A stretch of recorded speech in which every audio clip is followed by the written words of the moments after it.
Magandang hapon sa lahat mga brother. Yan, isang maiksing short video. Maiksing na short pa. Maiksing short video tayo para sa 21.5 inches blade Minasbad Palas. So tapos lang nito. And after nito may tatlo pa kaming pending. Mga-apat yung kay Sir Francis pero di pa tayo ipapagalaw. So yung tatlo muna yung pagpupukusan namin. So sa Palas na to, wala namang ganoon ka special bukod sa dati lang din, nakamarabikal yan. Marabikal yung scabbard niya. Tapos nakasungay na handle, sungay ng kalabaw. Tapos sungay na guard. Maganda yung grip, maganda yung sukat ng handle.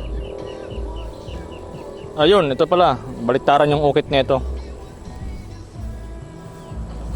Pag ganito kasi mga brother, halimbawa, ayan. Dapat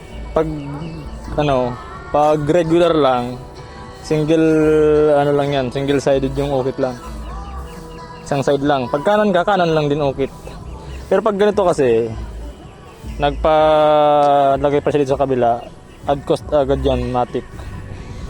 Add agad yan 800 pag ganyan. Mano-manong tik-tik, yan o, pencil. So sa talas, razor sharp. Sa, yun, 10mm dito. Legit na 10mm yan. Tapos taper. So nagtatanong pala kung bakit makapal yung lagi yung puno namin.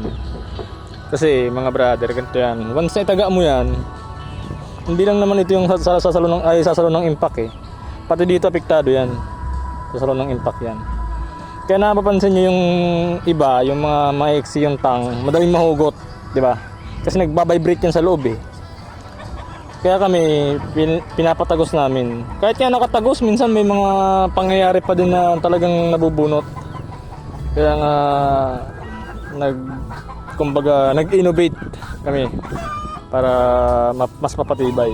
May mga ginawa kami mga Yun kung sakali man, yun, mabunot, edi balik. Ayusin natin, walang problema yun.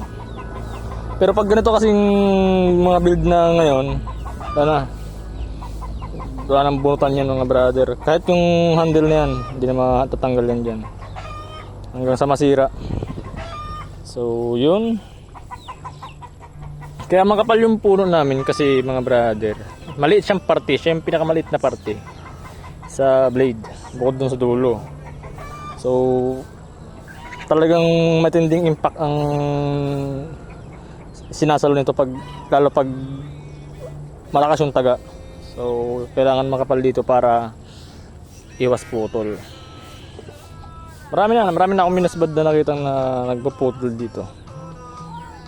So yun. And ano pa, lagyan ko muna ng oil tapos ilagay natin sa scabbard. So yun, may oil na yan mga brother, nalagyan ko na ng oil. Tapusin natin itong video na to kasi yung mga alaga ko nagwawala na. Baka mandilim pang paningin ko, maka-adobo tayo sa gata mula sa Alright, let's go.